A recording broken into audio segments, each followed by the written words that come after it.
We began tonight's show talking about drugs. So now, to take the edge off, we turn to drinking. Specifically, binge drinking, and where a lot of that drinking happens, fraternities. First of all, let me just say, fraternities are one of those American things that, as a foreigner, I just don't understand it.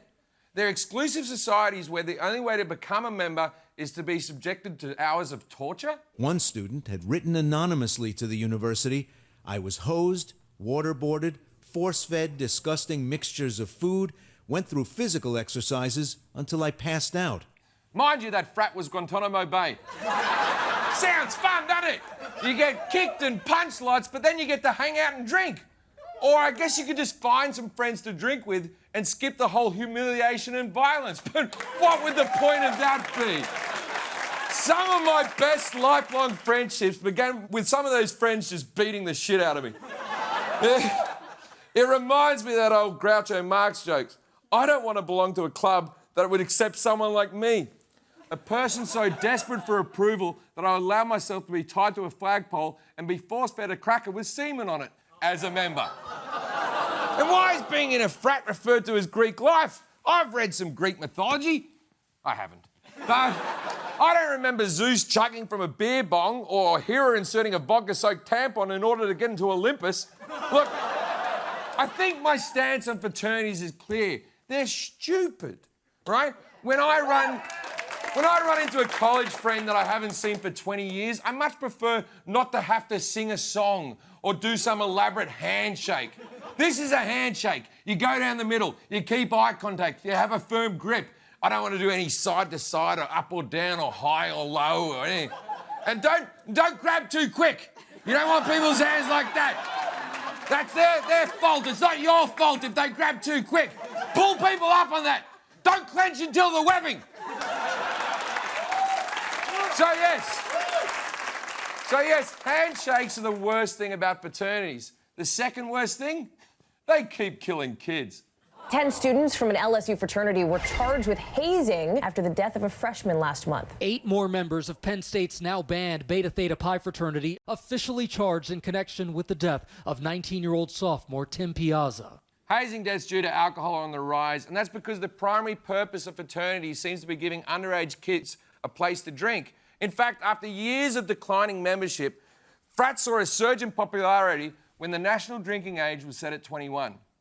And when college kids aren't able to drink in public places under supervision, it pushes them into dangerous situations. Whether in a crackdown on alcohol on campuses across the country, we have driven students into their dorm rooms where they binge drink.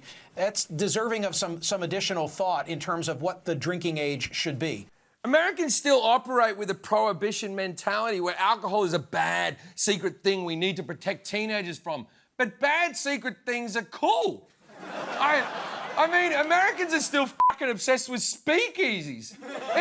Even when you're allowed to drink, you still get off by making it feel like it's illegal.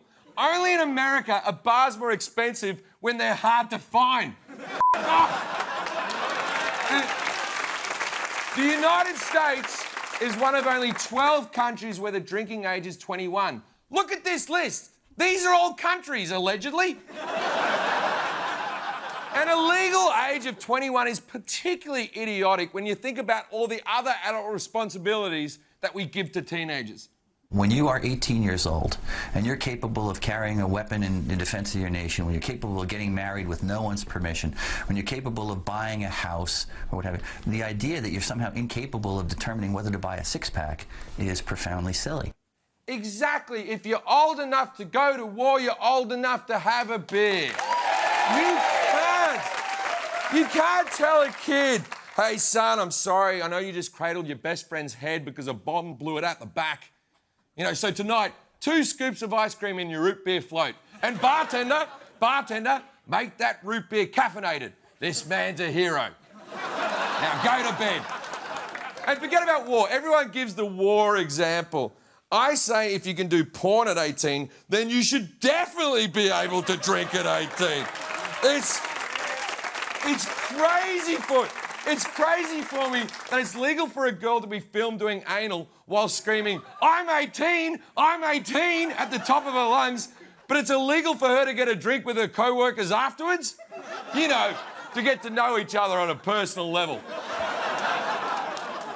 The biggest sexual organ is right up here. The reality is everyone drinks before they turn 21. That's why when you go out for your first legal drink, you have to react with that faux surprise like you've never heard of alcohol before. Ooh, what does this alcohol taste like? Oh, it's unusual. Oh, this is true. This is the first time for me. I must continue to sample this unusual nectar.